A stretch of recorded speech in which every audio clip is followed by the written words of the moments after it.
جو یقین کی راہ پہ چل پڑے انہیں منزلوں نے پناہ دی۔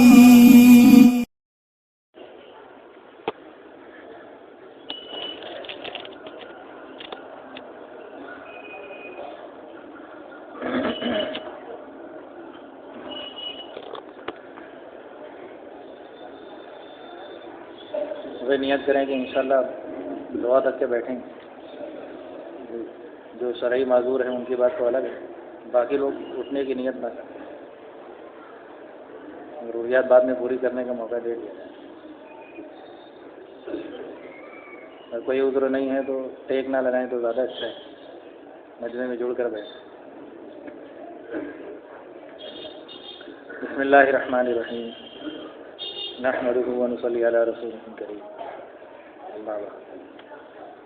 میرے بھائیو عزیزو دوستو، اللہ تبارک تعالیٰ نے دنیا میں ہر انسان کو جو ہے ایک محنت کا جوہر دے کر دنیا میں بھیجا۔ دنیا میں سب سے زیادہ محنت کرنے کی مشین انسان ہے،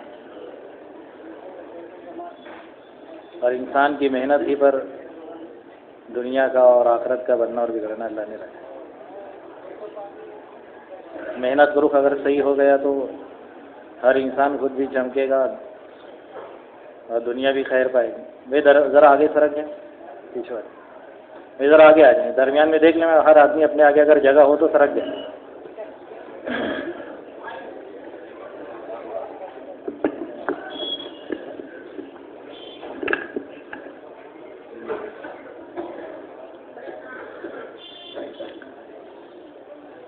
تو محنت کا رخ اگر صحیح ہو گیا ہر انسان کا تو نفع اٹھائے گا دنیا آخرت میں، اور محنت کا رخ اگر صحیح نہیں رہا تو پھر نقصان اٹھائے گا دنیا کی عارضی زندگی میں بھی، آخرت کی ہمیشہ کی زندگی میں۔ انبیاء کرام دنیا کے اندر آتے تھے انسانوں کی محنت کو انسانوں ہی پر خرچ کرانے کے، کہ تمہاری محنت تمہارے اوپر ہی خرچ کرو اور اپنے آپ کو بناؤ۔ جیسے دنیا والی چیزیں بناتے ہیں، سامان بناتے ہیں اور دنیا والوں سے اس کی اجرت چاہتے ہیں، انبیاء کہتے تھے اپنے آپ پر محنت کرو، اپنی محنت کو اور اپنے آپ کو بناؤ اور اس کا نفع اللہ سے لو دونوں جہان۔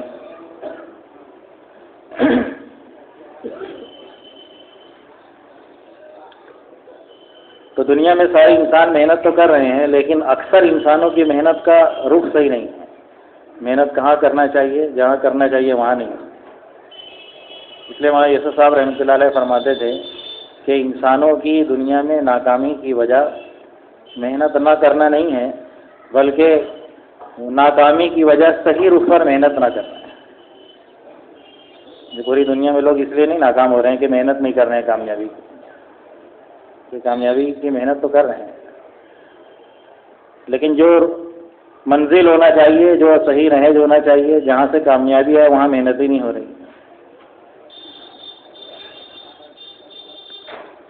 کہ چیزوں کے مل جانے کو، اسباب کے حاصل کر لینے کو لوگ کامیابی سمجھ رہے ہیں۔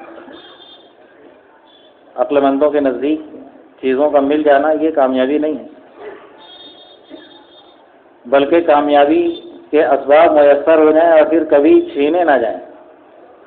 کامیابی اس کو کہتے ہیں ملنے کے بعد چھینی نہ جائے۔ دنیا میں جتنی چیزوں کو محنت کا میدان انسان بنا رہے کامیاب ہونے کے لیے، وہ سب تو اس کے ہاتھوں سے چھین جا رہی ہے۔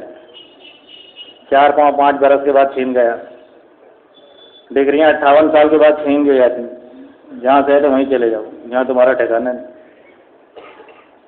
تو پروفیسر صاحب، انجینئر صاحب، شعبوں میں کام کرنے والے 58 سال کے بعد ریٹائر کر دیے جاتے ہیں۔ تو تمہاری ضرورت نہیں ہے، یہ چھینو، اب ہم دوسروں کو دیں گے ڈگری۔ وہی چیز جو اس کو کامیابی کا سمجھ رہا تھا، اس کے لیے اب ناکامی کا سبب ہو گیا، اب وہ اس سے کوئی اور وقتی طور پہ فائدہ اٹھائے۔ تو دنیا کے عہدے، منصب، ملک و مال، چیزیں، شکلیں، یہ بنیاد نہیں ہے کامیابی، یہ تو ملنے کے بعد چھین جاتی ہے۔ کامیابی وہ ہے جو ملنے کے بعد چھینے نہ۔ جیسے انبیاء کو اللہ نے کامیاب کیا تو موت تک کے کامیاب کیے، جنت میں جانے تک، یہ ہر صحابی کامیاب ہوا۔ کہ درمیان میں اس سے کامیابی کا فیصلہ ہٹا دیا گیا، ایسا نہیں ہے۔ کوئی ولی دنیا کے اندر وقتی طور پہ نہیں کامیاب ہوا، تو موت کے آخری سانس تک کہ اللہ سے فائدہ اٹھاتے رہے۔ تو لوگ کہتے تھے کہ ناکامی کی وجہ محنت نہ کرنا نہیں ہے، بلکہ صحیح رخ پر محنت نہ کرنا ہے۔ محنت تو بہت لوگ کر رہے ہیں، سارے لوگ کر رہے ہیں۔ تو آخرت کے زندگی کے سارے مرحلے اور مرنے سے پہلے کے جتنے حالات ہیں، ان سب کا درست ہونا اللہ نے دین کے ساتھ جوڑا ہے کہ آخرت کے بھی سارے مسائل حل ہوں گے دین سے، اور دنیا کے بھی سارے مسائل حل ہوں گے دین ہی سے، اور دین کو جوڑا ہے محنت کے ساتھ کہ پہلے محنت ہے، پھر دین ہے، پھر کامیابی ہے۔ یہ ترتیب ہے اللہ کی بتائی کہ پہلے محنت کرو صحیح رخ پر، کہ کس پر کرو، کہ دین پر، کہ محنت سے دین آئے، اور دین سے کامیابیاں آئے۔ کہاں کا؟ دنیا سے لے کے جنت پہ جانے تک، کبھی نہ ختم ہونے والے زمانے تک۔ تو یہی رخ صحیح کرنے کے لیے نبیوں کو بھیجا گیا۔ کوئی نبی کسی گھر میں، کسی قبیلے میں، کسی بستی میں، کسی علاقے میں۔ انبیاء کرام کو اللہ کو بھیجے جانے کا مقصود یہ تھا کہ ان کی محنتوں کو صحیح کرا۔ یہ محنت کا رخ صحیح ہو گیا تو پھر یہ فائدہ اٹھائیں گے دنیا آخرت۔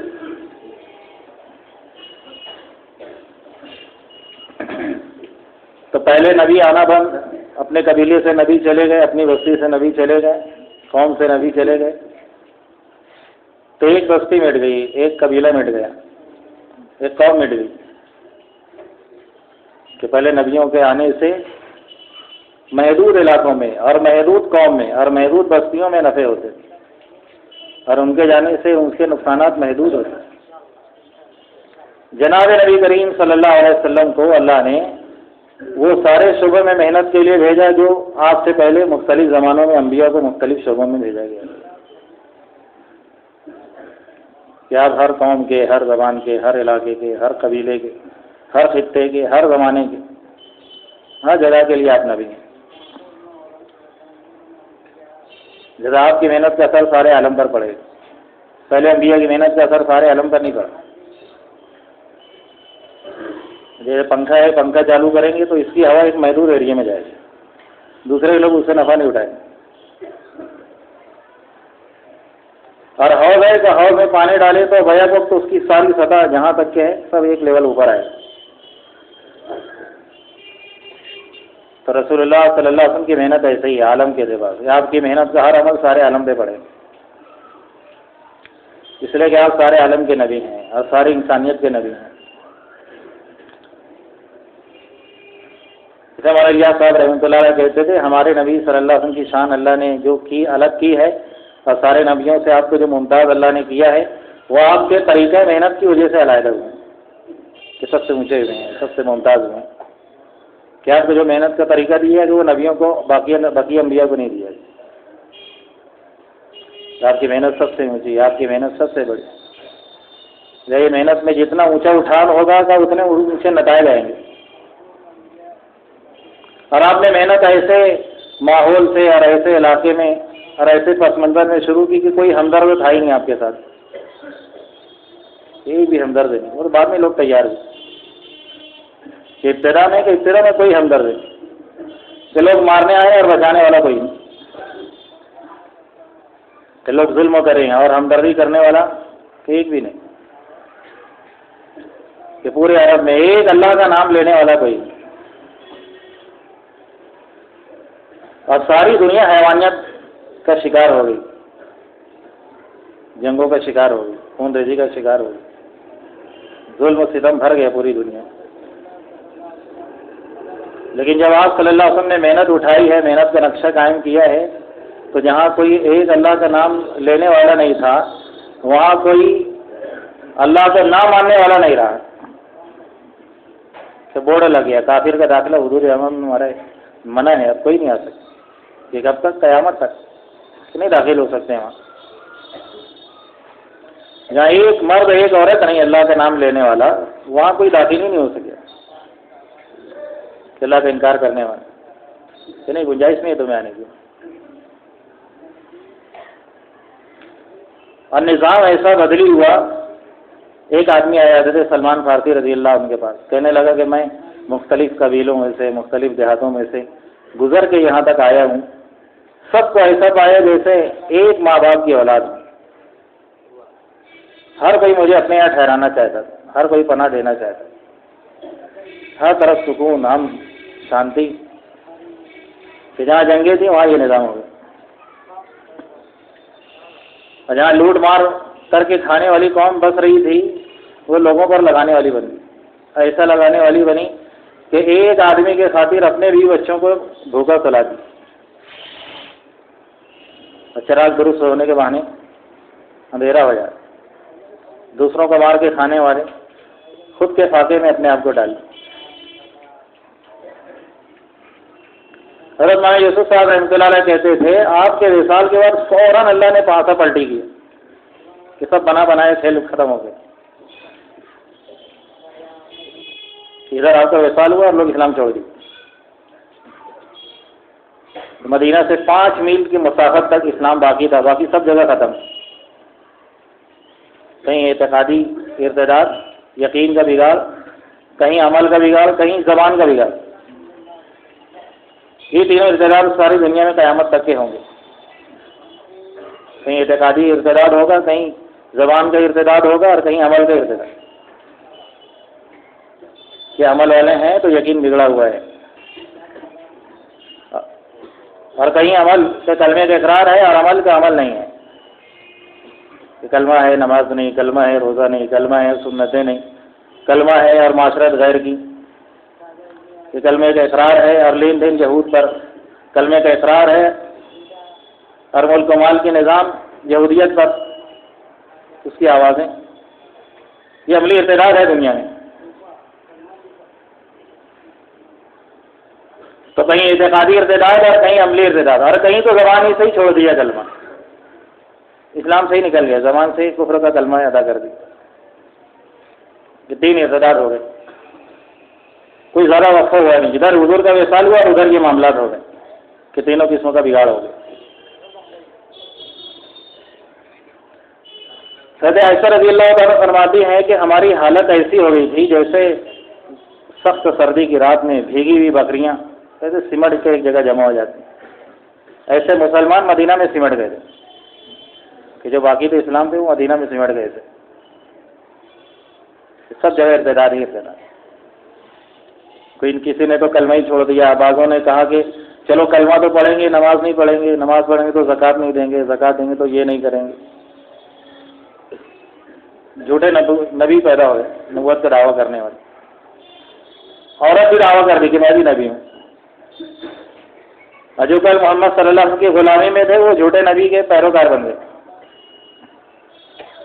تھوڑا سا وقفہ ہوا ہے.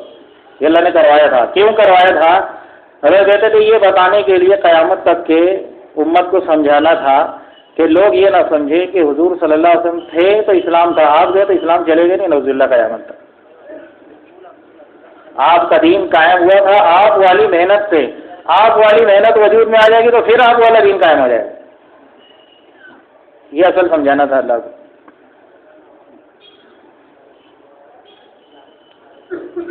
اور وہ محنت پر اٹھایا ہے امت کو ابو بکر صدیق رضی اللہ تعالیٰ نے. تو پھر وہ محنت اٹھائی, جو پاسا پلٹی ہوا تو پھر سے صحیح رخ پر آ گیا. کہ جو حضور کے زمانے میں زکوٰۃ کے ساتھ اونٹ کے ساتھ رسی دیتے تھے, آپ اونٹ دیں گے رسی نہیں دیں گے تو میں ان سے بھی جہاد کروں گا رسی کے خاطر, کہ دین میں نقص آ جائے گا یہ ہم برداشت نہیں کریں.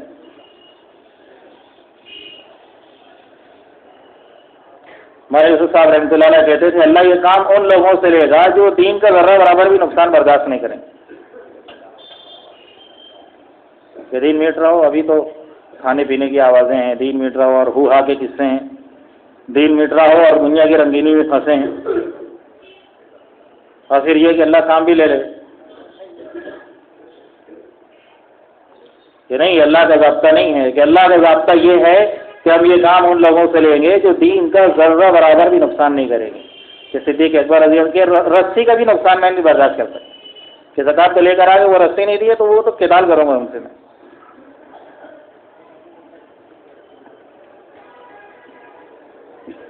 اسی رخ پر محنت اٹھائی، تو قیامت تک کے لوگوں کی زبان بند کرنے کے لیے کہ میٹھا دین کیسے زندہ ہوگا، کہ عقل لگانے کی ضرورت نہیں ہے، نئی نئی اسکیم لینے کی ضرورت نہیں ہے، نئی نئی آوازیں نکالنے کی ضرورت نہیں ہے، نئی نئی تحریک اور تنظیم چلانے کی ضرورت نہیں ہے، تاکہ اس محنت پر امت آ جائے جس محنت پر حضور چھوڑ کر گئے تھے۔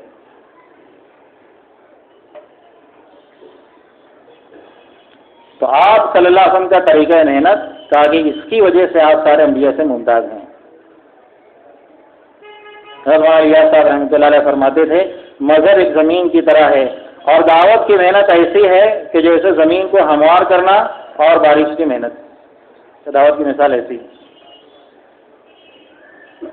کہ زمین پر مختلف قسموں کے باغات ہیں، آم کے، جام کے، کیلے کے، سیب کے، مختلف پھولوں کے، مختلف غلوں کے باغات ہیں زمین پر، تو کب وجود میں آئیں گے کہ زمین کا ہموار تو کرو، استعداد تو پیدا کرے زمین، اور پھر کہا اس میں بارش کو تو داخل کرو پہلے، ورنہ زمین تاکہ کوئی پھل نہیں اگا سکتی اور کوئی غلہ نہیں دے سکتی اور کوئی پھول نہیں دے سکتی۔ کہ جناب نبی کریم صلی اللہ علیہ وسلم نے پہلے یہی محنت کی تھی کہ دعوت کی محنت، تو زمین تیار ہوئی تو پھر اس میں تقوی کے اور معرفت کے اور ایمان کے اور عبادتوں کے اور معاملات کے اور معاشرت کے اور اخلاق کے خلافت کے زہود کے، تقوی کے، توکل کے، قناعت کے، عدل کے، احسان کے، سچائی کی، امانت کے، کہ جو کچھ رسول اللہ صلی اللہ علیہ وسلم لے کر آئے گا سب اگ گیا اس میں۔ اس لیے آپ کہتے تھے یہ محنت ریڑھ کے ہڈی کے جیسے اسلام میں، مولانا صاحب رحمۃ اللہ علیہ کے ملفوظات میں صاف لکھا یہ محنت کیسی ہے اسلام میں کہ جیسے ریڑھ کی ہڈی، اس کے بغیر جسم قائم ہی نہیں ہو سکتی، کہ اس محنت کے بغیر اسلام کی بنیاد نہیں قائم ہو سکتی، اسلام پھیل نہیں سکتا، وسیع نہیں ہو سکتا، وسعت نہیں آ سکتی، اور اس محنت کے بغیر اسلام میں قوت نہیں پیدا ہوگی، اور اس محنت کے بغیر دنیا میں خلافت بھی قائم نہیں ہوگی۔ مولانا یوسف صاحب رحمۃ اللہ علیہ کہتے تھے ہو سکتا ہے کہ دین دوسری محنتوں سے بھی زندہ ہو جائے، مگر خلافت اس محنت کے بغیر قائم نہیں ہو سکتی، کہ خلافت اس محنت ہی سے قائم ہو۔ کہ امت میں سے ابھی تو یہی شعور نکل گیا خلافت کس کو کہتے ہیں، ملک و مال کی محنت کس کو کہتے ہیں۔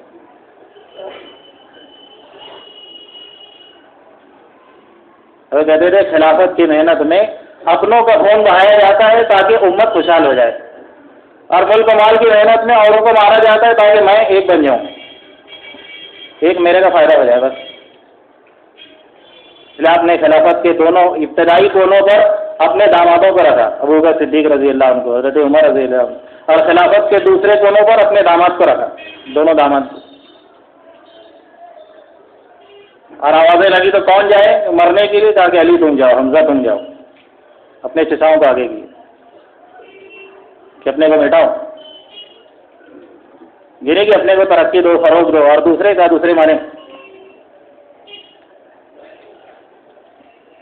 تو خلافت کی محنت تو یہ ہے کہ اپنے کو مصیبت میں ڈال دی، اس لیے سیدوں پر قیامت تک کی زکوٰۃ حرام کر دی اللہ کے نبی، صدقہ حرام کر دی کہ آپ کے خاندان والوں پہ کہ نہیں زکوٰۃ نہیں لے سکتے، صدقہ بھی نہیں لے سکتے۔ حالانکہ یہ ایسی انکم ہے زکوٰۃ کہ کتنی بھی مندی ہو اور کتنی بھی حکمرانی ہو، کہ مسلمان کی ایک دم فکس آمدنی ہے زکوٰۃ، کہ ہر حال میں ملے، زکوٰۃ کے مستحق کو زکوٰۃ مل کے رہے گی۔ تو کوئی قیامت میں تانا نہ رہے یا رسول اللہ امت کو قربانی کی تلقین کی، اپنے اولادوں پہ موزے کر گئے کہ تانا نہیں ملے گا میری اولاد کہ زکوٰۃ نہیں لے سکتے۔ تو کہتے تھے یہ تو شعور ہی ختم ہو گیا کہ خلافت کیا ہے، ملک و مال کیا ہے۔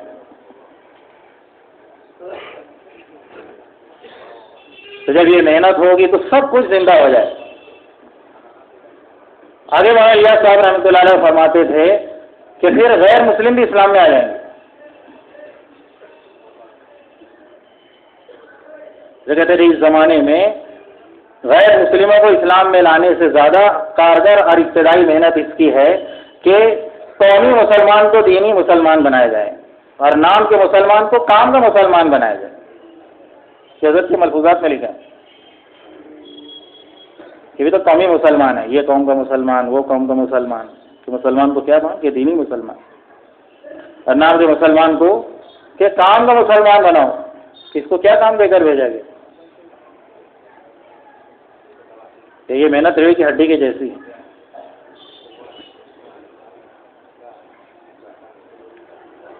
اس زمانے میں حالانکہ ایسے ایسے اہل اللہ تھے، اہل نظر تھے، اور الیاس صاحب رحمۃ اللہ علیہ کے زمانے میں کہ جن کے بارے میں علماء نے لکھا، مولانا قاسم نانوتوی، مفتی کفایت اللہ صاحب، مولانا حسین مدنی، حضرت تھانوی رحمۃ اللہ علیہ مجمعین، ایسے علموں کے گہرے اور ایسا تعلق معلّہ اور دین اور امت کے لیے جانیں لٹا دینے کے حوصلے اور جذبے اتنے اونچے معیار کے کہ یہی جملہ حیات الصحابہ کی ابتدا میں ان لوگوں کے بارے میں بھی لکھا ہے کہ ایسے لوگ تھے یہ کہ ایسا لگتا تھا ان کی زندگیاں اور ان کا علم اور ان کا ایمان اور ان کی محنت دیکھ کے ایسا لگتا تھا جیسے یہ صحابہ کے گروہ تھے، وہ پیچھے اللہ نے ان کو روک لیا تھا، اس زمانے میں ان کو بھیجا ہے.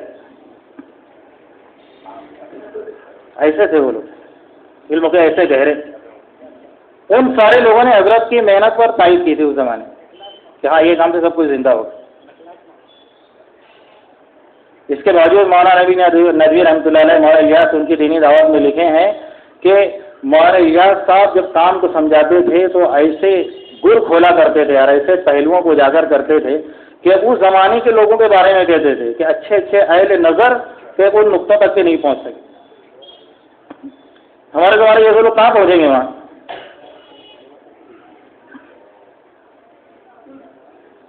حضرت تھانوی رحمۃ اللہ علیہ کو جب کارگزاریاں پہنچی تو بے چین ہو گئے، کہنے یہ علماء بیان کرتے ہیں تو فتنہ ہو جاتا ہے، یہ جاہل میواتیوں کو الیاس نے تبلیغ کے لیے پھرا دیا، اس سے کیا کتنے فتنے پھیلے. لیکن جب کارگزاریاں آتی چلے گئی، سنتے گئے تو اشتیاق پیدا ہوا، حضرت سے ملاقات ہوئی تو کارگزاری سن کے ہی مطمئن ہو گئے. آپ کے خانقاہ کے تھے مولانا ظفر صاحب، ان کو جب میواتیوں کے ساتھ گشت میں رہبر بنا کے بھیجا تو پسینے میں سرابر ہو گیا. کہنے حضرت ہم کیا اللہ کی صدا خانقاہ میں لگا رہے ہیں، ہمارے پڑوس کے آدمی کو متکلم نے کہا کلمہ سناؤ تو کلمہ نہیں سنا سکا وہ.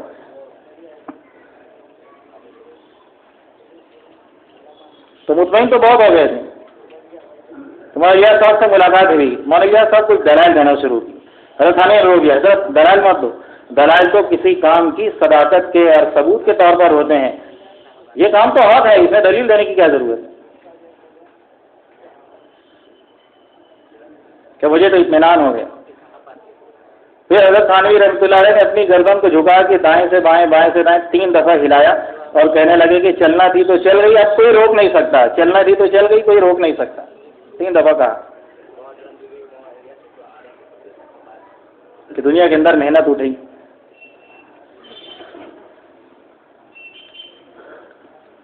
مولانا علی میاں ندوی رحمۃ اللہ علیہ کہتے تھے مولانا الیاس صاحب کے پاس سارے عالم کا نقشہ تھا سامنے، پوری دنیا کو سامنے رکھے، لیکن آپ کہتے تھے کہ امت میں اتنی استعداد نہیں ہے، قبل از وقت تو میں کچھ کہنا نہیں چاہتا کہ زمانہ خود ہی دیکھ لے گا کہ دنیا میں کام کیا نتیجے لائے. اصل میں اشکالات اس لیے پیدا ہوتے ہیں، اطاعت اس لیے ختم ہو جاتی ہے کہ ہم محنت کو اپنے علاقے میں رکھ کے بڑوں کی ہدایت کو ناقص پاتے ہیں. حالانکہ جیسے اسلام دنیا کو سامنے رکھ کے اللہ نے دیا ہے، مالیگاؤں کو سامنے رکھ کے نہیں دیا گیا، ہندوستان کو سامنے رکھ کے نہیں دیا. یہاں لوگوں کو سمجھ میں نہیں آتا، جیسے ہندوستان کے لوگ چونکہ اوپر جائیں گے تو کہیں کچھ اور ہی تھے، بعد میں اسلام ملا تو خمیر میں ہمارے یہاں دوسری شادی معیوب سمجھی جاتی، دوسرا نکاح. افریقہ کے اندر گئے تو دیکھے کہ کتنے مسلمان اکثر و بیشتر رہتے جن کی 4 بیویاں، اور بعض ایسے ملاقاتوں میں ہے کہ 4 بیویاں ہونے کے باوجود بھی غلط کاریوں میں پڑے ہوئے. تو اسلام تو ان کو بھی سامنے رکھ کے دیا، ہم سمجھتے ہیں اسلام مالکوں کو سامنے رکھ کے دیا گیا، اس لیے اعتراض کر دیتے. مرکز کے امام صاحب میں عمر تھی 54 سال کی، 54 سال، 4 بیویاں تھیں اور 50 بچے تھے ان کے. اتنی استعداد ہیں. تو ایک چیز وہاں جا کے سمجھ میں آئی کہ 4 نکاح کیوں ہمارے یہاں، تو چونکہ ہمارے یہاں معاشرے میں وہ چیز نہیں ہے، وہ استعداد نہیں ہے، تو بجائے یہ کہ ہم خاموش رہتے سب معترض ہو گئے اس سے. ایسے ہی دین کی محنت بھی ہے، دین کی محنت سارے عالم کو سامنے رکھ کے دی گئی کہ دنیا کے 6 بر اعظم میں یہ کام چلنا ہے، کام پہنچانا ہے، تو کیا چیزیں اٹھانا ہے. اس کے کیا اصول ہوں گے؟ تو کام صرف یہاں تھوڑی کرنا ہے، وہ تو سارے بر اعظم میں بھی کرنا ہے۔ تو ایسا اصول اللہ نے دیا ہے اس کام کے کرنے والوں پر، ایسے اصول کو کھولا ہمارے اکابرین پر، بڑوں پر، کہ پوری دنیا میں کوئی ہاتھ ڈالنا چاہے تو نہیں ڈال سکتا، اس کی بقا کے لیے، اس کی پہنچ کے لیے، اس کے پھیلنے کے لیے۔ ہماری سمجھ میں نہیں آتی تو ہم بجائے یہ کہ اطاعت پر آتے، ہم کیل کال میں لگ جاتے۔ کام تو تابع داری کا ہے، کیا بتایا جا رہا وہ کرو، اطاعت کو نفع پر غالب کرو۔ صحابہ کو یہی سکھایا گیا تھا۔ حضرت حذیفہ رضی اللہ عنہ کو بھیجا جاسوسی کے لیے، کہا کہ کوئی حرکت کر کے آنا نہیں، تو گئے تو دیکھا ابو سفیان ہے، نشانے پر ہے، کہ سارے فتنے کی جڑ یہی ہے، تو ترکت سے تیر بھی نکال لیا۔ بات یہ آنا کہ کچھ کر کے آنا نہیں، کتاب کو پیچھے رکھتے، نفع کو سامنے رکھتے، تو زیادہ سے زیادہ یہ ہوتا کہ ابو سفیان مر جاتے، حضور شاباشی دیتے کہ چلو ایک بڑا گرو گھنٹال کو مار کے آیا، لیکن آگے کی کتنے نفع بند ہو جاتے۔ تو ترکش میں تیر رکھا ہے۔ میں یوسف صاحب رحمۃ اللہ علیہ کہتے تھے ابراہیم علیہ السلام سے اللہ نے اتنا بڑا کام لیا ہے کہ اس کی بنیادیں دو تھی، کہ دو آزمائشوں سے گزارا، ایک قربانی کی اور ایک اطاعت کی۔ ایک آزمائش کون سی تھی؟ کہ قربانی کی، کہ سارا مال لگاؤ، ساری جان مشقت میں ڈالو، سارے جذبات قربان کرو، اور ایک اطاعت کی۔ ابراہیم وہ کرتے ہو کہ نہیں جو ہم کرتے ہیں؟ تو آج میں گرتے گرتے کچھ نہیں کہے، اور جب بیوی بچوں کو چھوڑنے کی تشکیل ہوئی تو جبرائیل صلاۃ السلام ساتھ میں چلے، وہ نشاندہی کی یہاں چھوڑنا ہے، تو چیخ نکل گئی، کہنے ابراہیم ٹھیک کرو، یہاں اللہ نے کہا ہاں یہیں کہا ابراہیم، یہیں لانا ہے۔ تو سمجھے تو کچھ بھی نہیں آ رہا ہے۔ اگر ابراہیم بیت اللہ بناؤ، آواز لگاؤ، اللہ میری آواز کیسے پہنچے گی؟ کہ نہیں جو کہہ رہا جا رہا، جو کہا جا رہا وہ کرو۔ پہلے دن ابراہیم صلی اللہ علیہ وسلم کے ذریعے ضابطہ بتا دیا کہ آلات اور رواجی شکلوں سے بات پہنچانے پر اللہ کی تعریف نہیں ساتھ ہوگی۔ ابراہیم السلام یہی ذہن میں تھا کہ میری آواز کیسے پہنچے گی، کہ نہیں آواز تو اللہ پہنچائے گا، تو تم کرو وہ جو اللہ کہہ رہا ہے۔ ہمارے یوسف صاحب ہم سے کہتے تھے ایسے جیسے بتایا جا رہا ہے ویسے کرو، تمہاری باتیں عالم میں پہنچایا جاتا ہے۔ تو جو باتیں رواجی شکلوں سے نہیں پہنچے گی، اللہ تمہاری غربت میں اور تمہاری تنگیوں میں اور تمہارے فقر و فاقہ میں اور تمہاری جہالت کے وجہ دنیا میں کام لے لے گا تم، کہ کرو وہ جو ہم کہہ رہے ہیں۔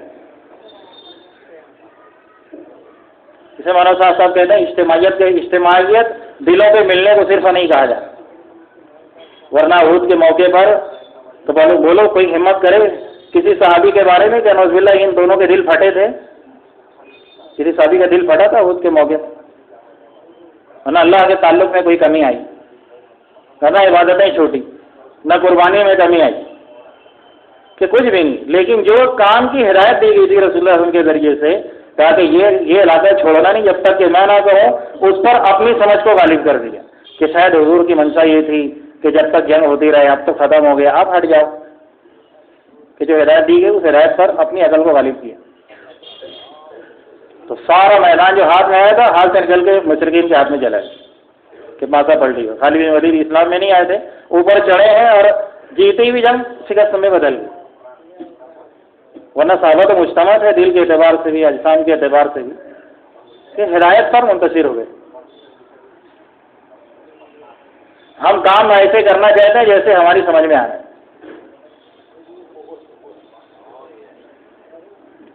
کہ یہاں تو ایسا کیوں، وہاں تو یہ نفع ہو رہا تھا، ایسا اس میں کیوں ایسا ہو گیا، اس میں کیوں ایسا ہو گیا۔ یہ کام لینے کی بنیاد نہیں اللہ کے، اس لیے جو بتایا جا رہا ہے وہ کرو، گشتوں کے اعتبار سے، مشورے کے اعتبار سے، دعوت تعلیم استقبال کے اعتبار سے، اجتماعات کے اعتبار سے، مستورات کے کام کے اعتبار سے، امت کے افراد کے محنت میں جوڑنے کے اعتبار سے، کہ خروج ہو مقامی اعمال ہو، کہ کریں وہ جو بتائیں۔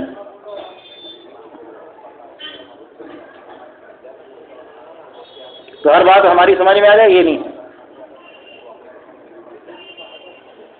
صحابہ کہتے ہیں ہم مکہ کو لڑ کر فتح کرنا چاہتے تھے، جیسے صحابہ سے ایسے اصول اللہ نے مرتب کروائے ہیں ہمیشہ کے کام کرنے والوں کو سامنے رکھنے کے، کہ تمہیں کیسے کام کرنا ہے۔ کہ ہم مکہ کو فتح کرنا چاہتے تھے، کیسے؟ لڑ مر کے، خون بہا کے۔ اور فتح مکہ کا سبب بنا ہے صلح حدیبیہ. تو کسی کی سمجھ میں بھی نہیں آ رہی. ایک آدمی اطاعت کرنے بظاہر جذبات اطاعت تو تھی صحابہ کی، جذبات میں اتنے تھے کہ بات سمجھ میں نہیں آ رہی.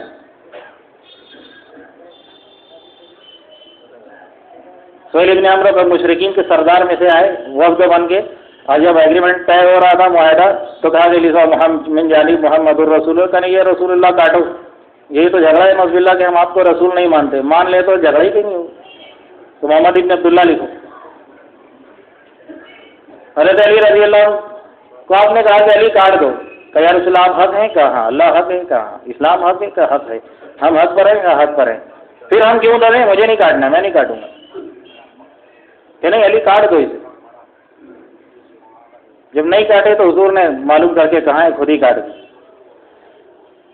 بعد میں جب ٹکرا ہوا حضرت معاویہ رضی اللہ عنہ کے زمانے میں تو حضرت علی روتے تھے کہ جب وہ معاہدہ طے ہو رہا تھا تو آپ نے لکھوایا من جانب امیر المومنین علی بن طالب رضی اللہ کی طرف سے.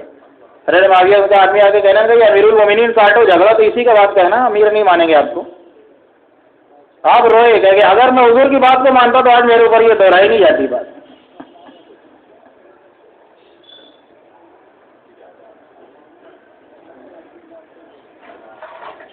کہ ہم مکہ کو فتح کرنا چاہتے تھے اپنی طاقت کے زور پہ، اپنی حکمت کے زور پہ،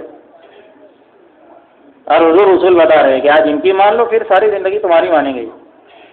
جو محمد رسول اللہ کٹوا رہے ہیں سہیل رضی اللہ عنہ بعد میں بنے، اور بعد میں جب آئے تو حضور کا تھوک گرنے نہیں دیتے تھے، چہرے پر مل لیتے تھے، ناک مل لیتے تھے، بلغم مل لیتے تھے. جو کہہ رہے یہ کاٹو محمد رسول.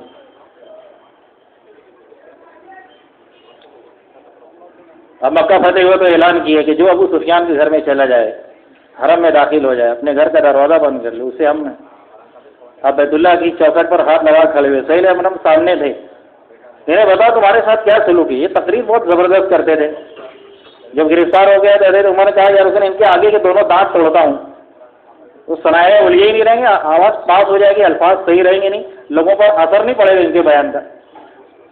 نہیں توڑو مت دانت، ہم دانت توڑنے نہیں آئے ہیں. تو بعد میں وہ کہتے تھے کہ بولو تمہارے ساتھ کیا سلوک کیا جائے. تو کہنے لگے حضرت سہیل کہ ہم نے تو بچپن میں بھی آپ کو شریف پایا، جوانے میں بھی پایا، آپ آج بھی آپ کو شریف ہی پاتے ہیں کہ جاؤ میں تو وہ کروں جو میرے بھائی یوسف نے کہا تھا اپنے بھائیوں کے لیے.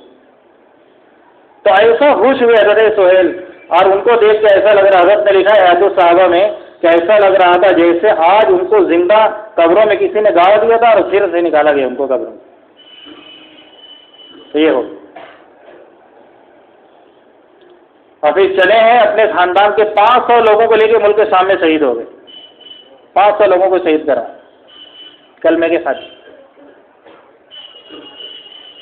کہ نہیں ہم تو کام ایسے کریں گے، ہم حق کریں، انہیں ماریں گے ہم، کہ ہم جو کہہ رہے ہیں وہ کرو.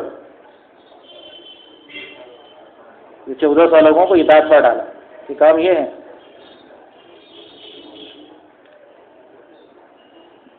تو میرے بھائی عزیز دوستو، ہم کام اپنی مرضی سے کرنا چاہتے ہیں. کچھ وقتی نفع تو سامنے آ جائے گا، ہو سکتا ہے، لیکن آگے کی راہ مسدود ہو جائے گی، اللہ نہ کرے. اللہ تو اطاعت والوں سے کام لے گا. ہم کتنی نظام الدین کی اطاعت پر آئے، ہر آدمی یہ دیکھے تو ہر بات سمجھ میں آ جائے. یہ ضروری نہیں کہ ہر بات ہر ایک کو ہی سمجھ میں آئے. یہی سمجھانے کے لیے حضرت موسیٰ علیہ السلام کو اللہ نے سفر کروایا تھا خضر علیہ السلام کے ساتھ کہ جاؤ سفر کرو دیکھو. تو کہا کہ ایک شرط ہوگی کہ جو سمجھ میں جو دیکھیں تو اعتراض نہیں کرنا ہے، کہہ رہے ہیں ہاں نہیں کروں گا، میں آپ کی اطاعت میں چلوں گا. اور ہر بار اعتراض کر دیا، ایسا کیوں یا ایسا کیوں، بچے کی گردن کیوں مروا دیا، کشتی میں سوراخ کیوں کر دیا، گرتی دیوار کیوں اٹھا دی. تو معافی مانگتے رہے، بعد میں الگ کر دے گا، جاؤ یہاں سے، موسیٰ تم میرے ساتھ نہیں چل سکتے. اللہ کے نبی صلی اللہ علیہ وسلم نے فرمایا جس کا مفہوم ہے کہ اللہ رحم کرے موسیٰ پر، اگر صبر کرتے تو بڑی عجیب عجیب باتیں دیکھتے، صبر ہی نہیں ہوا.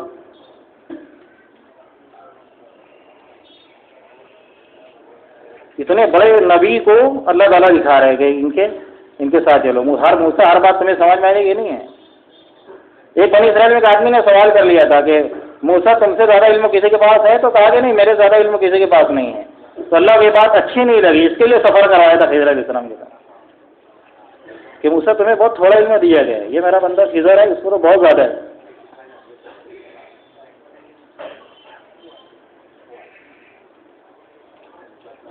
صدیق اکبر رضی اللہ دنیا سے جانے لگے تو خلیفہ طے کیا تھا عمر کو. تو لوگوں نے کہا کہ ابو بکر اللہ کو آپ جا کے کیا جواب دیں گے؟ آپ تھے تو عمر کی کیا حالت تھی، بعد آپ نے تلوار نکالتے تھے، اس کو مار دوں، اس کو مار دوں، اس کو پٹک، اس کو اٹھا. اب یہ تو خود ہی امیر ہو جائیں گے تو یہ کیا کریں گے ہمارے ساتھ؟ تو کسی اور کو امیر بناؤ. خاموش رہو، میں اللہ کو بھی جانتا ہوں اور عمر کو بھی جانتا ہوں. اپنے عملے پر ہو گئے کس کے اندر، یہ نہیں کہ مجھے لکھ کے دو بھائی کس کے اندر کیا صلاحیت ہے. پھر میں جانتا ہوں عمر کو، اور جس کے پاس جانا ہے کہ جس کے پاس جانا اس کو بھی جانتا ہوں. پھر کہنے لگے کہ عمر کی سختی اس وجہ سے تھی کہ میں نرم تھا، میں نرم پڑتا تھا، تو عمر کی سختی میری نرمی کی وجہ سے. اور جب یہ خود ہی امیر بن جائیں گے نا تو پھر نرم ہو جائیں گے. تو صحابہ کہتے ہیں عمر کی عمارت ہمیں سمجھ میں نہیں آتی تھی، اور پھر بعد میں یہ نظام قائم ہوا کہ ایک عمر کے بجائے کافروں نے کہا 2 عمر ہوتے تو اسلام ہوتا دنیا کہ جو ذمہ دار بنائے گئے ہیں کہ ابو بکر کا، اس کی کیا سمجھ میں آ رہا ہے کہ تم اطاعت کرو.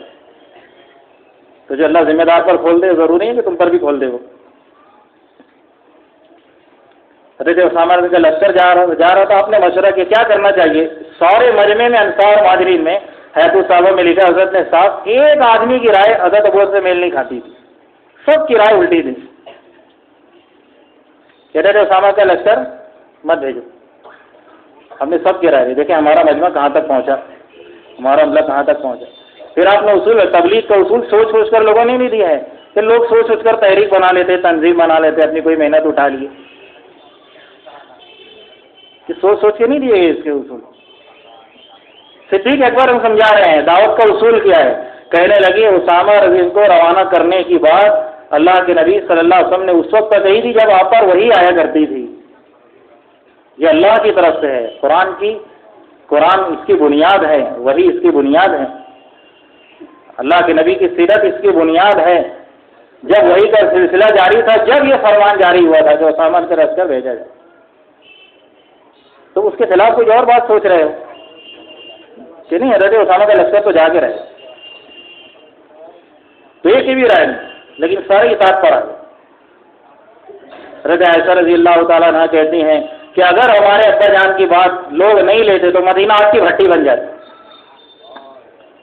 اور بعد میں اس کا ایسا نتیجہ نکلا کہ حضرت عمر کہتے تھے ابو بکر، عمر اور عمر کے خاندان کے سارے لوگوں کی نیکیاں لے لو، اور ہجرت کی رات کی وہ نیکی، اور جب اللہ کے نبی صلی اللہ علیہ وسلم دنیا سے گئے وہ جو فتنہ اٹھا تھا اور آپ نے امت کو جو سنبھالا ہے وہ نیکی مجھے دے دو، اور سارے خاندان کے عمر کی نیکیاں لے دو. جس پر خود معترض تھے وہ خاندان کی نیکی دینے کو تیار ہو گئے کہ کرے وہ جو بتایا جا رہا ہے.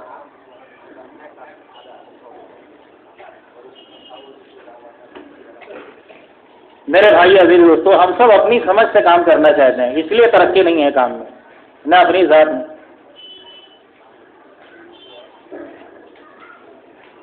حضرت عمر رضی اللہ کے پاس حمص کے ایک جماعت آئی، اس میں 2 آدمی تھے. آپ نے ان کو بلایا اپنے پاس. میں نے سنا ہے کہ تم نے اہل کتاب سے کچھ کتاب حاصل کی ہے، کچھ لکھا ہے اپنے ڈائری میں. وہ خوش ہو گئے کہ امیر المومنین شاباشی دیں گے. کہہ رہے ہاں ہم نے لکھا ہے. کہ کیا لکھا ہے؟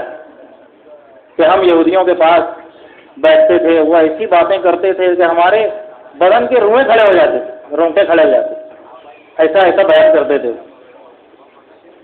تمہیں پسند آئی وہ بات، ہم نے لکھی اس میں. کہنے آؤ میرے پاس بیٹھو، میں تمہیں سمجھاؤں، میں اپنی بات بتاتا ہوں. میرے یہودیوں سے تعلقات تھے تو ان کی تورات کی کچھ اچھی باتیں میں نے ان سے حاصل کر لی. ایک کتاب میں لکھی، چمڑے میں لپیٹ کے اللہ کے رسول کے پاس آیا میں، اور کہنے لگا یا رسول اللہ کتنی اچھی باتیں ہیں، اور آپ کا چہرہ متغیر ہو گیا، سرخ ہو گئے. دلہے میں ثابت کہنے لگے کہ عمر بس کر دیکھ کیا کر رہا ہے تو. اللہ کے نبی کی حالت ہے اتنا شدید غصے میں کہ انصار ہتھیار لگا کے مسجد کے اندر داخل ہو گئے. ایک آدمی اعلان کر دیا نماز کی جگہ جمع ہو جاؤ مسجد میں، سارے انصار ہتھیار کے ساتھ مدینہ سے گھروں سے نکل کے مسجد نبی میں آ گئے اور ممبر شریف کو گھیر لی کہ آج اسے قتل کر دیں گے جس نے اللہ کے نبی کو دکھ پہنچایا ہے، کون یہ حرکت کی ہے؟ تو پتہ چلا خطاب کے بیٹے نے یہ کیا ہے۔ آپ گھبرا گئے، بار بار کہہ رہے ہیں کہ میں تو اللہ کو رب ماننے پر، اسلام کو سچا ماننے پر، محمد صلی اللہ علیہ وسلم کو نبی ماننے پر راضی ہوں۔ پھر آپ نارمل ہوئے اور کہنے لگے اگر موسیٰ علیہ السلام بھی آ جائیں اور تم میری اطاعت چھوڑ کے ان کی اطاعت پر جاؤ تو گمراہ ہو جاؤ گے تم۔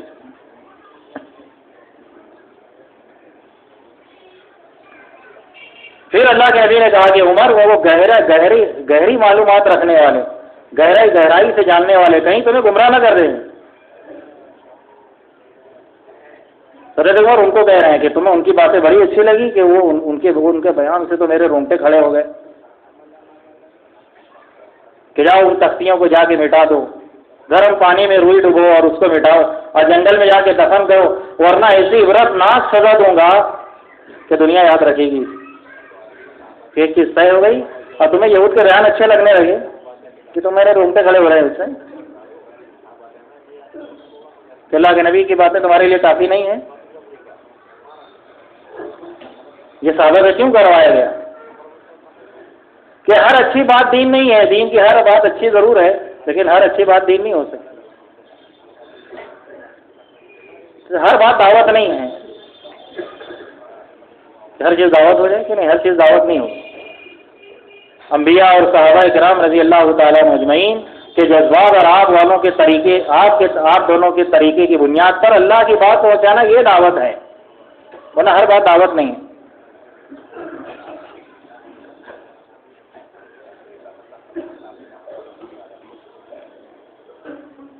جیسے مولانا یوسف صاحب رحمۃ اللہ علیہ کہتے تھے دوسری تحریکوں میں تم سے اچھے بیانات کرنے والے موجود ہیں، مسئلہ بیان کا ہے ہی نہیں دوسری تحریکوں میں کہ تم سے اچھے بولنے والے ہیں۔ یہ کام تو اپنے ہی نہج سے چلے گا، اپنے ہی طریقے سے چلے گا۔ اس پر کتنا مجتمع ہوئے کام کی رعایت پر کتنا جمع ہوئے۔ حضرت مولانا الیاس صاحب رحمۃ اللہ علیہ کے سامنے کوئی بیان میں لطیفہ یا کوئی قصہ کہانی یا کوئی شعر کہتا تو آپ تڑپ جاتے اور بے چین ہو جاتے کہ اب رخ پر آئے گی، پٹری پر اس کی گاڑی آئے گی۔ جب نہیں آتی تو اس کو کہتے بھائی مطلب کی بات کرو ورنہ بیان ختم کر دو۔ میں نے یوسف صاحب رحمۃ اللہ نے نظام الدین ایک آدمی کا بیان طے کیا، وہ بیان کرتے کرتے کچھ شعر کہے، حضرت اپنے اجنے سے بھاگتے ہوئے کہنے اسے ڈھول دے دو، ڈھول بجا کے گائے گے۔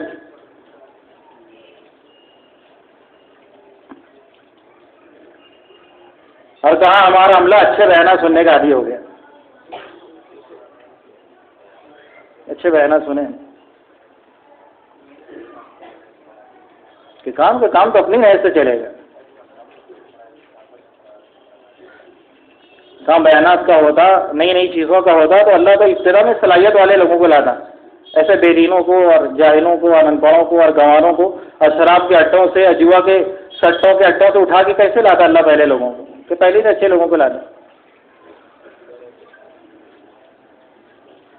کام کی بنیادیں نہیں ہیں، کام کی بنیاد یہ ہے کہ تمہیں جو بات بتائی جا رہی ہے اس پر کتنا کام کو لائے کہ ہم نفع کے مکلف نہیں ہیں، نتیجے کے مکلف نہیں۔ مولانا صاحب کہنے لگے ایک بات ہم آپ کو یہاں سے صبح میں بتائیں، ایک بات شام کو بتائیں، تو صبح والی بات بھول جاؤ، شام والی بات آج اصول ہو گئی۔ سر ہمارا مزاج کہاں ہے؟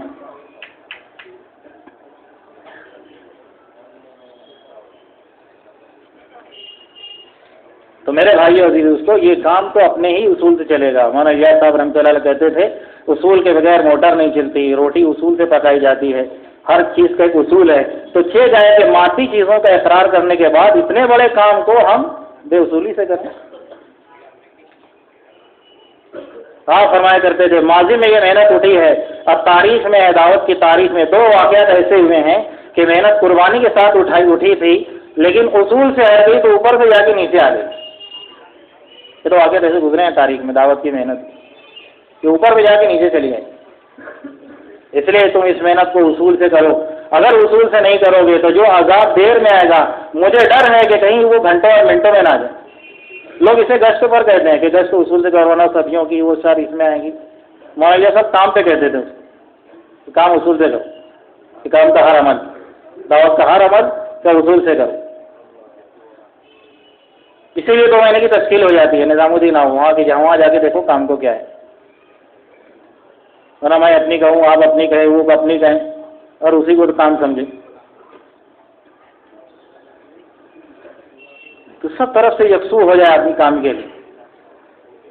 مولانا صاحب ہم کہتے تھے کام قربانی کے ساتھ اور اخلاص کے ساتھ اور استخلاص سے کرو، تو کیا ہو رہا ہے دنیا میں ادھر ادھر ہمیں اس کی ضرورت نہیں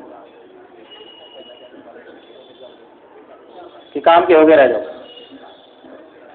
آپ کہتے تھے میری یہ تمنا ہے کہ میرا دل، میرا دماغ اور میری قوت اور میرے اوقات یہ سب صرف کام کے لیے مختص ہو جائیں اور اس کے ماسوا سے میں اپنے آپ کو ہٹا لوں۔ اس لیے آپ اگر کوئی دوسری طرف متوجہ کرتا تھا آپ صاف معذرت کر لیتے کہ میرے لیے تو یہی کام ہے، کہ میں تو یہی کام کا ہوں۔ ایک آدمی نے کہا حضرت میرے حالات یہ ہے خراب ہیں، آپ مجھے کوئی تعویذ گھنٹہ دے دو۔ مولانا کہنے لگی کہ بھئی ہمارے یہاں تو ہر درد کا مرہم تبلیغ ہے، کہ تعویذ گھنٹے میں نے نہیں سیکھے، جہاں تبلیغ سیکھی ہے اور اسے بھی سیکھ رہا ہوں، یہ حضرت نے کہا اسے بھی سیکھ رہا ہوں کہ میں نے تو ہر درد کا مرہم کہ تبلیغ ہے کہ اس کے ذریعے سے دین کو فروغ ہوگا تو اللہ راضی ہوگا، اور روضہ اطہر میں رسول اللہ صلی اللہ علیہ وسلم کو ٹھنڈک پہنچے گی تو اللہ سارے بگڑے کام کو خود ہی بنا دے گا، یہ کام کروں۔ تو لوگ مایوس ہو گئے تھے مولانا صاحب رحمۃ اللہ علیہ، اور استخلاص کے ساتھ جب محنت اٹھی، اصل میں میرے بھائی عزیز و دوستو یہ محنت میڈیا پر نہیں آتی، اس کے لیے لوگ دھوکے میں ہیں، ہم بھی دھوکے میں ہیں۔ کوئی تھوڑا سا کرے تو میڈیا میں آ جائے تو چرچا ہو جائے تو لوگ سمجھیں ہاں کتنے نتیجے نکل رہے ہیں، تو اپنی محنت میں احساس کمتری کا جذبہ پیدا ہو جائے۔ ہماری محنتوں کے نتیجے نہیں ہیں، میڈیا پہ نہیں سنائے جاتے، کس سے کیا نتیجے نکلے۔ ہماری تو کارگزاریاں اپنی ذاتی نہیں سنائی جاتی، مولانا صاحب کا جو اپنی کارگزاری سنائے وہ سب سے بڑا جھوٹا آدمی ہے، ہمارے کو اپنی کارگزاریاں نہیں۔ مطلب دنیا میں کیا نتیجے جی جو بیرون ہو کر آئے ہیں ان سے ذرا انفرادی طور پہ پوچھو کہ لنگڑی لوڑی ٹوٹی پھوٹی محنت میں ٹوٹے پھوٹے لوگوں سے کیا نتیجے بیرون میں ظاہر ہوئے، ذرا پوچھو ان سے تنہائیوں میں بیٹھے۔ صرف میڈیا میں نہیں ہے، یا اخبارات میں نہیں ہے، یا رسائل میں نہیں ہے، تو دھوکہ کھائے۔ مولانا صاحب رحمۃ اللہ کہتے تھے میں نے دعا مانگی ہے اللہ سے کہ اللہ یہ کام کرامتوں سے مت چلانا، یہ کام کرامت سے نہیں چلے گا، اور آپ نے دعا کی تھی کہ اللہ اس کام کی مقبولیت 100 سال آگے ہو اور اس کی شہرت 100 سال پیچھے ہو۔ بعد میں لوگوں کو معلوم پڑا کہ یہ کیا ہوا۔ حضرت ہی کے زمانے میں کچھ سال گزرے جب اس کے نتیجے آنا شروع ہوئے تو لوگ میڈیا والے پہنچے اور رسائل میں چھاپنے والے، وہ کارگزاریوں کو قلم بند کیا، چھاپا، اور اس عنوان سے چھاپا تھا نئے انکشافات، وہ تبلیغ کو انعام دیے تھے، نئے انکشافات کہ کیا ہو رہا ہے بنگلے والی مسجد سے، ہمیں کچھ پتہ ہی نہیں، یہ دنیا سے کٹی رہی ہے محنت۔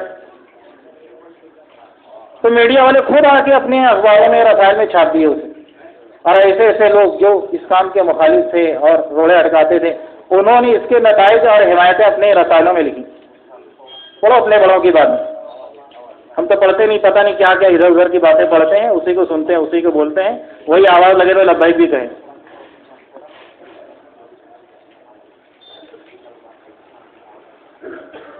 کتنی تڑپ کے ساتھ کہتے ہیں مولانا صاحب حیات الصحابہ پڑھیں، ہم سب مولانا الیاس صاحب رحمۃ اللہ بیانات ملفوظات پڑھیں، ہمارے یوسف صاحب رحمۃ اللہ علیہ کے بیانات پڑھیں، کتنا ہمارا عملہ ہے اس قصے میں۔ ایسے علم کے رکھنے والے مولانا علی میاں ندوی رحمۃ اللہ علیہ، مولانا عمر پالن پوری رحمۃ اللہ بیان ہوتا تھا فجر کے بعد نظام الدین میں، مولانا عمر صاحب کے پاس آ کے مولانا علی میاں صاحب کہنے لگے کہ مولوی صاحب آپ میری لکھی ہوئی کتابیں مت پڑھا کرو، حالانکہ کتنا علم کے گہرے اور کتنی دعوت پر بصیرت انہیں تھی، اور مختلف موضوعات پر آپ نے کتابیں لکھی ہیں بڑی۔ مولانا صاحب کو کہنے لگے کہ میری لکھی ہوئی کتابیں آپ مت پڑھا کرو مولانا صاحب کہنے میں تو حیران ہوا، کہہ رہے ہیں مولوی صاحب کیوں؟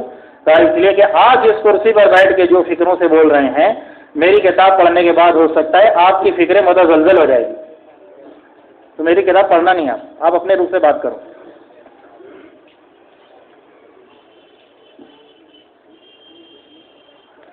تو بڑوں کی ہدایت کے مطابق میرے بھائیوں اتنا جو عملہ ہمارا چلا 4 مہینے لگا کے وقت لگا کے کیوں بیٹھا کام سے، کیوں ضائع ہو رہا ہے؟ یہ مشورے میں بیٹھ بھی رہے ہیں اب بڑی بھیڑ بھاڑ ہے، لیکن محنت پر دیکھیں تو عملاً اس کے آدھے ملیں گے کہ آگے کی سطح کا کام بتایا گیا، ہم نے اس کو دل پر لیا نہیں. جسے مولانا صاحب کہتے ہیں ہم جو بتا رہے ہیں نہیں کرو گے، عملہ تمہارا ہوگا، کام دوسرے کا کرے گا. یہ عملہ تمہارا اور کام دوسرے لیں گے.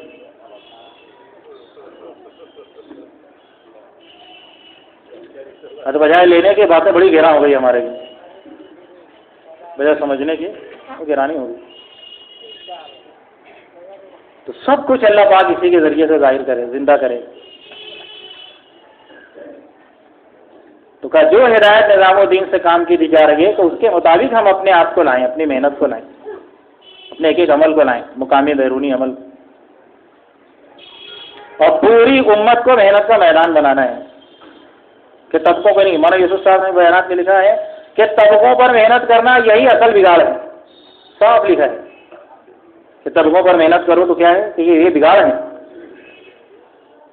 حضرت نے یہ بات سمجھائی کہ آج امت ایک پلیٹ فارم پر مجتمع نہیں رہی.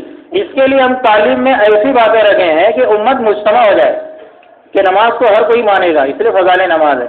قرآن کو ہر کوئی مانے گا، اس کے لیے فضائل قرآن ہے. ورنہ بخاری پڑھ سکتے تھے، ترمذی پڑھ سکتے تھے، تفاسیر پڑھ سکتے تھے. کہ امت ذہنی اعتبار سے، فکری اعتبار سے کہ کیا ہے کا منتشر ہے کہ امت کو مجتمع کرو، جیسے رسول اللہ صلی اللہ علیہ وسلم نے مجتمع کیا تھا انصار اور مہاجرین کو ایک نہج پر. تاکہ یہ کامن چیزیں امت کو ایک پلیٹ فارم پر جب لے کر آ جائے گی تو امت بچے چیزوں پر خود ہی آ جائے گی. تو پوری امت کا طبقہ کس پر جمع ہوگا؟ نماز پر جمع ہوگا، قرآن پر جمع ہوگا، ذکر پر جمع ہوگا، صدقے پر جمع ہوگا، حج پر جمع ہوگا. اس کے لیے فضائل وہ اعمال ہیں ہمارے. ورنہ طبقات کے لوگ اصل نہیں ہیں. محنت نہیں کرنا یہ نہیں ہے، یہ مطلب نہیں ہے کہ طبقوں کو چھوڑ دو، یہ مطلب نہیں ہے کہ محنت کرو عمومی روپ سے. ورنہ صرف عمومیت کو چھوڑ کے طبقاتی محنت کہا کہ یہ فتنوں کا ذریعہ ہے، یہ فتنوں کا سبب ہے. 2 سال پہلے مولانا صاحب بھوپال کے اجتماع میں کہنے لگے، جب میں یہاں آیا اجتماع میں بھوپال میں، تو یہاں کے ذمہ دار کہنے لگے کہ ہمارے علاقے کا وزیر اعلیٰ ہم نے اس کو مدعو کیا ہے، مولانا آپ ذرا ان سے کچھ بات کریں، بیان کریں، کچھ مذاکرہ کریں، اس سے تو غیر مسلم ہے. تو میں نے آواز لگائی کہ وہ جو بنانے والے ہیں، وضو خانہ جو بنا رہے ہیں، غسل خانہ بنا رہے ہیں، وہ زمین کھود رہے ہیں، پردے برابر کر رہے ہیں، کھانا بنانے والے، وہ سب کو جمع کر لو ہال میں. پھر ہونا نہیں، ہم تو چاہتے ہیں اسپیشلی ان سے بات ہو. کہ نہیں، سب کو لاؤ، سب کو اٹھاؤ. وہ معمولی سے معمولی کام کرنے میں جو لگا ہے خدمت کے لحاظ سے اس کو بھی لاؤ. تو سب کو جمع کرو، اسے بٹھاؤ وزیر اعلیٰ کو بیچ میں. پھر انہوں نے اصول بتایا. مکہ مکہ کے لیے جا رہے تھے رسول اللہ صلی اللہ علیہ وسلم. ابو سفیان اس سے پہلے ہی آ گئے. آپ نے ایک پہاڑ کی چوٹی کے اوپر ایک سرا ایسے نکلا ہوا تھا، ایسا لکھا ہے کہ ناک جیسے آدمی کی تھوڑا آگے ہوتی ہے، ناک کے جیسے وہ پہاڑ کا کچھ حصہ آگے نکلا ہوا تھا. اس سے ابو سفیان کو کھڑا کر دیا اللہ کے نبی صلی اللہ علیہ وسلم. سب کہتے ہیں حیران کہ ہم یہ اللہ کے نبی کیوں ایسا کیے؟ کہا ایسی جگہ کھڑے رہے جہاں سے عمومیت کو دیکھیں. وہ تو عام لوگوں کا عام قبیلوں کو جھنڈے ایک کے ہاتھ میں لے کے چھوٹے چھوٹے قبیلے نکل رہے ہیں، اور ایک قبیلہ گزرا اور ابو سفیان حیرت زدہ رہ گئے. ارے عباس بازو میں کھڑے تھے، کہنے لگے یہ کون سا قبیلہ ہے؟ یہ فلاں قبیلہ ہے. تو حیرت بڑھ گئی. آگے یہ کون سا قبیلہ ہے؟ یہ فلاں قبیلہ ہے. اور حیران ہو گئے، یہ کون سا قبیلہ ہے؟ یہ فلاں قبیلہ ہے. سارے عام لوگ ایسے لوگ تھے ابو سفیان جانتے ہی نہیں تھے، حالانکہ وہ خود مکہ کے رہنے والے ہیں. سارے سردار جو جھنڈے لیے تھے کہاں کے تھے؟ وہ مکہ کے ہی رہنے والے تھے جہاں کا ابو سفیان رہنے والا. اور وہ جانتے ہی نہیں، عام آدمی، ان کی کوئی حیثیت ہے؟ 2 کوڑے کے لوگ، ان کو کیا جوڑنا کام میں؟ کہ جو طبقوں پر محنت کرنا چاہتے ہیں، ہمارے بڑے کہتے ہیں اصل میں یہ کام سے نہیں، یہ فن سے متاثر ہے اور فن سے متاثر کروانا چاہتے ہیں. یہ فن والوں کو فنکار سے متاثر کرنا چاہتے ہیں، کام سے نہیں متاثر کرنا ہے. اور اگر کام سے متاثر کرنے کا جذبہ ہوتا تو عمومیت پر لاتے ہیں. یہ جتنے لوگ ہیں جو کسی کام میں لگنے سے پہلے خواص کا درجہ رکھتے تھے، وہ کیسے کام میں آئے جو ہم سب یہاں بیٹھے ہیں؟ ہم خصوصی محنت سے آئے ہیں، عمومی محنت سے آئے ہیں. اور جن کو خصوصی محنت کو ٹارگیٹ بنا کے کیا گیا تو وہ ہے ہی نہیں ہے مجمع میں. نہ مسجدوں میں ملیں گے.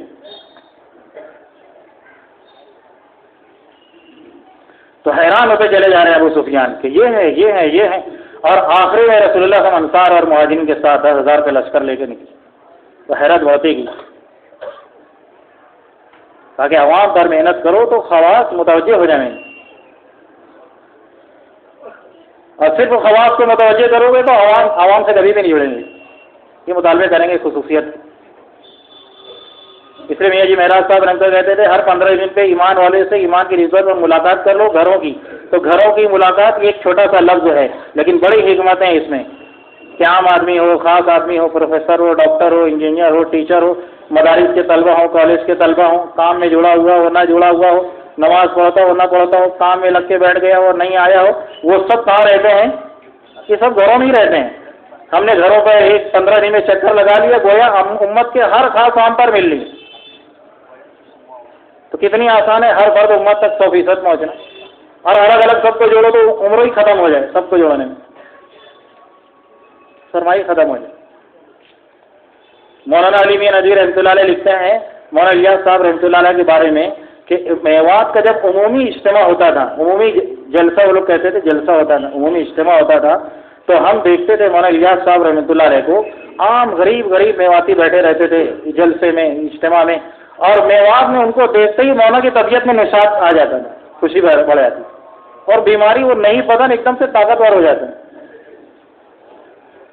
اور انہی کے درمیان میں وہ غریب میواتی ان کے بیچ میں مولانا الیاس صاحب بیٹھتے تھے انہی میں گفتگو ہوتی انہی کے ساتھ کھاتے تھے اور انہی کے ساتھ بستر بھی لگواتے تھے. اور ایک محنت حضرت کی خصوصی ہوا کرتی تھی ایک محنت عمومی ہوا کرتی تھی. تو نظام الدین میں لوگ آتے تھے خاص لوگ انہیں دعوت دیتے تھے عمومیت کی طرف جوڑتے تھے. لیکن جب عمومی محنت میں جلسوں میں ہمارے الیاس صاحب رحمۃ اللہ جاتے تھے تو ہم دیکھتے تھے کہ عمومیت میں رہنے کی وجہ سے مولانا الیاس صاحب جب بیعت کرتے تھے تو علوم کے اور معرفت کے ایسا لگتا تھا جیسے بارش اللہ ان کے دلوں پر برسا. جب وہ بیان کرتے تو ایسے اصول اور حقائق تبلیغ کے اور اصول بیان کرتے تھے کہ میرے جیسا آدمی حیران رہ جاتا تھا. یہ مولانا علی میاں ندوی رحمۃ اللہ کا تاثر ہے کہ میوات کے عمومی جلسوں میں عمومی اجتماعات میں حضرت جب جاتے تو آپ کا رنگ ہی بدل جاتا تھا. ایسی باتیں اللہ آپ سے کہلواتا تھا اور ایسی فکر ہو جاتی وہ خصوصیت میں نہیں ہوتی. مولانا الیاس صاحب رحمۃ اللہ کہتے تھے خواص اور افراد پر محنت وہ نتیجے نہیں لائے گا جو عموم میں ہوگا. اس کو ایک عام میواتی نے اپنے جملے میں کہا کہ جب تک عموم میں دین نہیں آئے گا امت میں دین نہیں آ سکتا. تو محنت سب میں کرنا ہے یہ چھوڑ دینا یہ نہیں کہا جا رہا. عمومیت کے ساتھ جوڑو ہر ایک کے ساتھ جوڑو مخصوص مت کرو